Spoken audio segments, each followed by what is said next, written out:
कहानी के शुरुआत में हमें सन 1974 में वेस्ट वर्जीनिया का ग्लेनविल नाम के एक सैनिटोरियम दिखाया जाता है। और देखा जाए तो ये सैनिटोरियम डीफॉर्म लोगों के लिए ही बनाया गया था और जिन डीफॉर्म लोगों को यहाँ पर रखा गया था वो असल में वे सभी लोग इनब्रीडिंग और बर्थ डिफेक्ट की वजह से ही डीफॉर्म बने थे। यहीं पर हम यहाँ के इंचार्ज डॉक्टर ब्रैंडन और डॉक्टर एन को वहाँ पर मौजूद डीफॉर्म पेशेंट्स के बारे में बता रहे थे कि तभी वहीं पर अचानक से एक पेशेंट एन डॉक्टर को पीछे से पकड़ लेता है और उनके बालों में से एक हेयर पिन को चुरा लेता है, जिसके बाद डॉक्टर ब्रैंडन डॉक्टर एन को इल्लीगल ब्रदर्स के लॉकअप में लेकर जाते हैं और वो तीनों ब्रदर कोई और नहीं बल्कि 3 फिंगर 1 आई सॉ टूथ थे। ब्रैंडन एन से कहते हुए उसे बताते हैं कि ये तीनों भाई मिसेज हिलिकर को एक जंगल में मिले थे और इसी के वजह से इन्हें इल्लीगल ब्रदर्स भी कहा गया है। और जब ये तीनों ब्रदर्स इन्हें मिले थे उससे पहले ये तीनों ब्रदर्स अपने पेरेंट्स को काफी बुरी तरह से खा गए थे और इसी के साथ डॉक्टर ब्रैंडन उन्हें आज तक का सबसे खतरनाक पेशेंट भी कहता है।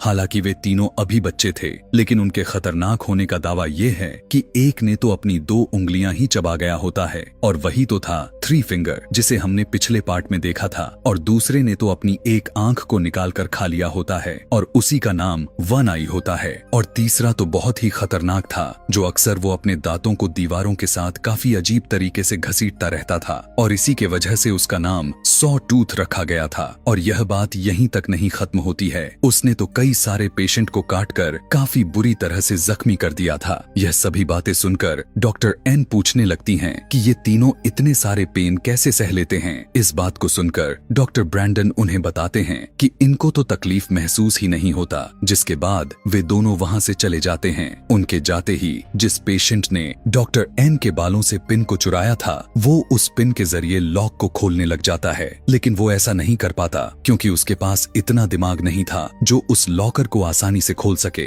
अब उसे ऐसा करते हुए तीनों भाई देख लेते हैं और उससे उस पिन को मांगने लगते हैं तो वो उस पिन को उनकी तरफ फेंक देता है। और उन ब्रदर्स में से सबसे ज्यादा इंटेलिजेंट यानी 3 फिंगर ही था और वो बहुत ही आसानी से लॉक को खोल देता है और तीनों ब्रदर्स चुपके से बाहर आ जाते हैं और सिक्योरिटी गार्ड को पकड़कर उसे काफी बुरी तरह से मौत का नींद सुला देते हैं। जिसके बाद तीनों कंट्रोल रूम में जाकर सभी के सभी सेल्स को खोल देते हैं, जिसके बाद से वो जगह पूरी तरह से मेंटल असाइलम बन जाती है। अब तीनों ब्रदर्स डॉक्टर को पकड़कर उन्हें इलेक्ट्रिक शॉक देने लगते हैं और उसे तड़पाते हुए वो तब तक ऐसा करते हैं जब तक उसका दिमाग पूरी तरह से पक ना जाए। इसके बाद वो तीनों डॉक्टर ब्रैंडन को भी पकड़ लेते हैं और उसे भी काफी दर्दनाक तरीके से मार देते हैं। जिसके बाद हमें बताया जाता है कि 29 साल गुजर गए हैं, जिसके बाद हमें 9 स्टूडेंट्स को दिखाया जाता है। इस समय ये सभी लोग स्नो को काफी अच्छे से एंजॉय कर रहे थे। इन सभी को अपने फ्रेंड के केविन में जाना था, लेकिन आगे जाते समय ये सभी लोग अपना रास्ता भटक जाते हैं। रात भी होती है और बहुत ही खतरनाक तूफान में वे सभी बुरी तरह से फंस जाते हैं कि तभी उन्हें वहाँ पर एक बिल्डिंग नजर आती है और जब इन्हें कहीं पर जाने का मौका नहीं था तो सभी लोग उसी बिल्डिंग की तरफ चल पड़ते हैं। लेकिन उन्हें यह नहीं पता था कि वहां उस बिल्डिंग में जाने के बाद उन्हें कितना नुकसान होने वाला था। और यह बिल्डिंग कोई और नहीं बल्कि वही वेस्ट वर्जीनिया के ग्लेनविल सैनिटोरियम ही था जहां पर वो तीनों भाई रहा करते थे। अब जैसे ही ये सभी वहां उस बिल्डिंग के अंदर जाते हैं तब इन्हें पता चल जाता है कि ये तो एक हॉस्पिटल था। जिसके बाद वे सभी वहां पर आग जलाते हैं और बड़ी आराम से बैठ जाते हैं। लेकिन अब वे सभी आराम से बैठने वाले तो बिल्कुल ही नहीं थे, क्योंकि ये सभी अपने घर से निकलने से पहले डिसाइड किया था कि हम सभी जहां पर भी जाएंगे,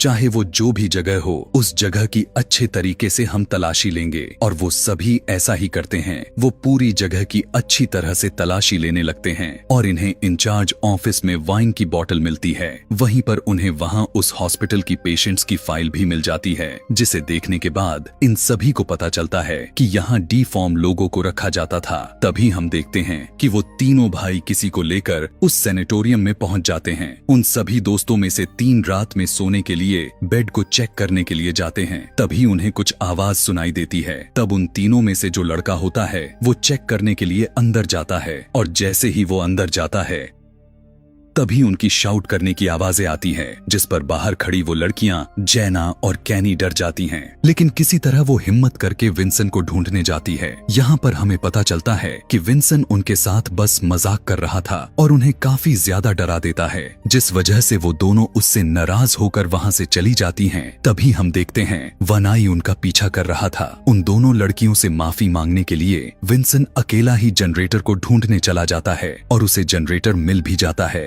और उसे ऑन कर देता है। अब क्योंकि वे सभी अमेरिकन स्टूडेंट्स थे और उनके टीम का रूल्स यह था कि जब लाइट आएगा तो वो सभी यहाँ पर पार्टी करेंगे, और वो सभी बिल्कुल ऐसा ही करते हैं और पूरे हॉस्पिटल में हलचल करने लगते हैं, शोर मचाने लगते हैं। लेकिन यह सब करते हुए उन्हें यह नहीं पता था कि कोई उन पर नजर रख रहा है। पार्टी करते करते वे सभी एक ऐसी जगह पर पहुंच जाते हैं जहां पर उन्हें एक फिल्म रील मिलती है, जिसके बाद डेनियल उसे एक प्रोजेक्टर में डालने के बाद उसे प्ले करता है। उस फिल्म में दिखाया जा रहा था कि उन हिलीकर ब्रदर्स पर सबसे ज्यादा स्ट्रीम टेस्ट किए जा रहे थे। वो फिल्म देखकर लॉरेन कहती है उसका भाई इसके बारे में बड़ी खौफनाक कहानियां बताता था। वो सबसे कहती है कि वो लोग बड़े खतरनाक थे और लोगों को काफी बुरी तरह से मार कर खा जाते थे। लेकिन यहाँ पर किसी को उसकी बातों पर विश्वास नहीं होता, जिसके बाद सभी सोने के लिए चले जाते हैं। रात को सब लोग अपने अपने रूम्स में सो रहे होते हैं, लेकिन विंसन को नींद नहीं आती और वो उसी हॉस्पिटल में टहलना शुरू कर देता है। वो देखता है कि उसके सामने कोई पीछे मुंह करके खड़ा हुआ था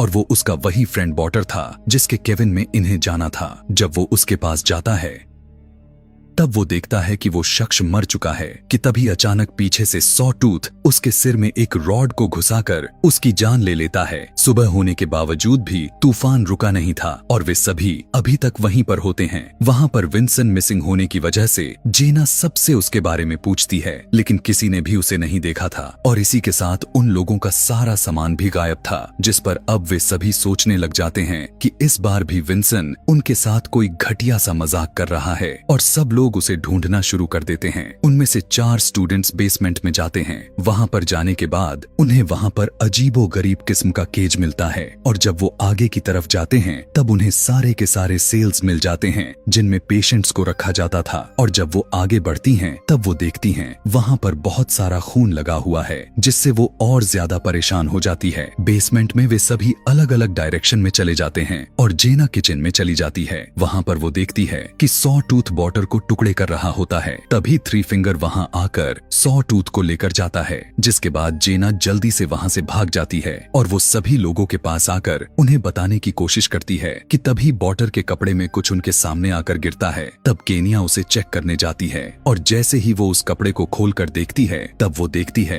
कि उसमें बॉटर का कटा हुआ सिर होता है। अभी वे सभी सही से संभले भी नहीं थे कि तभी वो तीनों भाई बालकनी से एक वायर को नीचे करके क्लेयर के गले में फंसा लेते हैं और उसे ऊपर खींचने की कोशिश करते हैं, जिसके बाद कायल उसे बचाने की कोशिश करता है, लेकिन वो उसे बचा नहीं पाता और उसका शरीर खून से लथपथ हो जाते हैं और उसका सिर धड़ से अलग होकर उसके ऊपर गिर जाता है। अब सभी यह देखकर हताश जाते हैं और वहां से भागने की कोशिश करते हैं, लेकिन उनकी स्नो वाली व्हील्स चल नहीं रही थी क्योंकि वे तीनों भाइयों ने पहले से ही इनके स्पार्क प्लग को निकाल दिए थे। अब उन्हें कुछ भी समझ में नहीं आ रही थी कि क्या किया जाए। लॉरेन जो कि स्की चैंपियन थी तब वो डिसाइड करती है कि वो स्की करते हुए हेल्प लेने जाएगी, जिसके बाद वो मदद लाने के लिए वो वहां से चल देती है। यहाँ पर बाकी सभी के पास गर्म कपड़े नहीं थे और वो उस तूफान में भी नहीं खड़े रह सकते थे और अब वे सभी इंचार्ज ऑफिस में खुद को लॉक्ड करने का डिसाइड करते हैं। वो जल्दी से भागकर ऑफिस में जाते हैं और अंदर से खुद को लॉक कर लेते हैं अपनी सेफ्टी के लिए। उनके पास कुछ नहीं था, हालांकि बेसमेंट में उन्होंने बहुत सारे औजार भी देखे थे और इसीलिए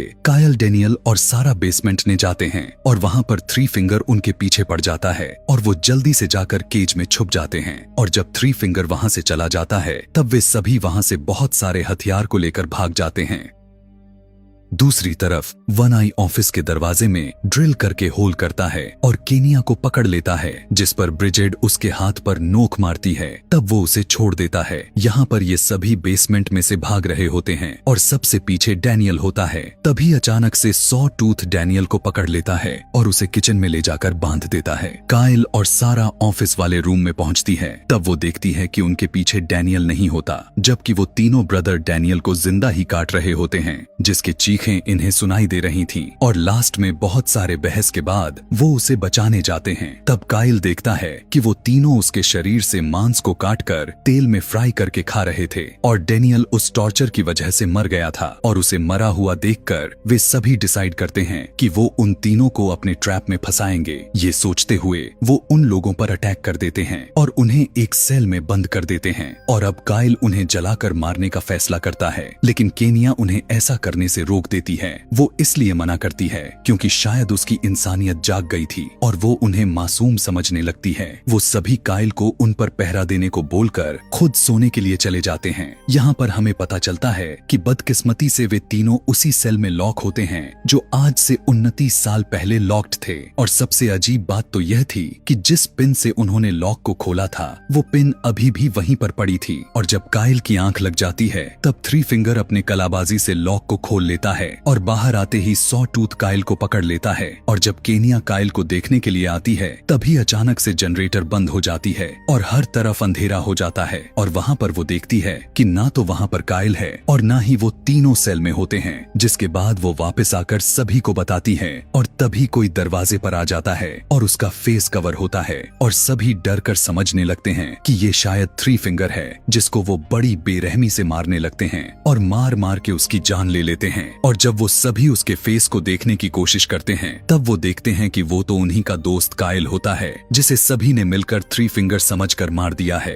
और उसकी जुबान भी कटी हुई थी। उसे देखकर सभी वहाँ से भागने की कोशिश करते हैं, लेकिन अब तीनों भाई बुरी तरह से उनके पीछे पड़ जाते हैं। भागते भागते वे सभी उसके रूम तक पहुँच जाते हैं जहाँ पर उन लोगों का सामान भी रखा गया था। वे सभी अपने गर्म कपड़े को पहनते हैं और खिड़की से बाहर आने का सोचते हैं, लेकिन वो हॉस्पिटल सैनिटोरियम होने की वजह से उसकी सारी की सारी विंडोज सील्ड थी। लेकिन तभी उन्हें वहीं पर एक टूटी हुई खिड़की मिलती है, लेकिन उस खिड़की के पीछे बहुत सारी बर्फ जमी हुई थी। सारा उस बर्फ को हटाने लगती है कि तभी वहाँ पर वो तीनों भाई भी आ जाते हैं और थ्री फिंगर दरवाजा तोड़ने की कोशिश करता है और इतने ही देर में सारा उस बर्फ को हटाकर एक रास्ता बनाने में कामयाब हो जाती है और वो वहाँ से बाहर निकलकर भागने लगते हैं। लेकिन जेना बाहर निकल नहीं पाती और वो वहीं फंस जाती है। और तब सॉ टूथ एक ड्रिल लेकर आता है और उसे एक दर्दनाक मौत दे देता है। यहाँ बाहर तीनों अपनी जान बचाकर वहाँ से भागते हैं, लेकिन वो तीनों भाई भी उन्हीं की स्नोविल्स को लेकर उनका पीछा करने लगते हैं। सॉ टूथ ब्रिजेड को पकड़ लेता है पर वो अपने चाकू से उसके ऊपर हमला करती है और वो उसे छोड़ देता है।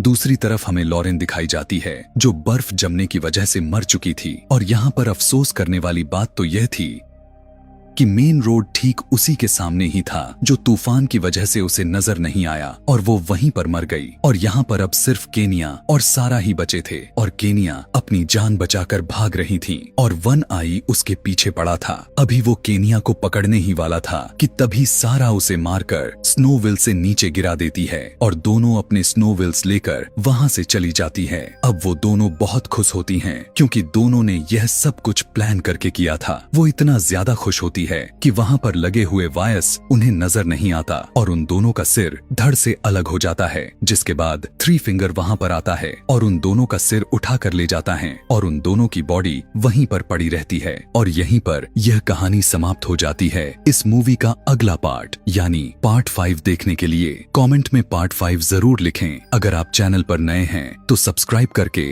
बेल नोटिफिकेशन को ऑन करें। Thanks for watching.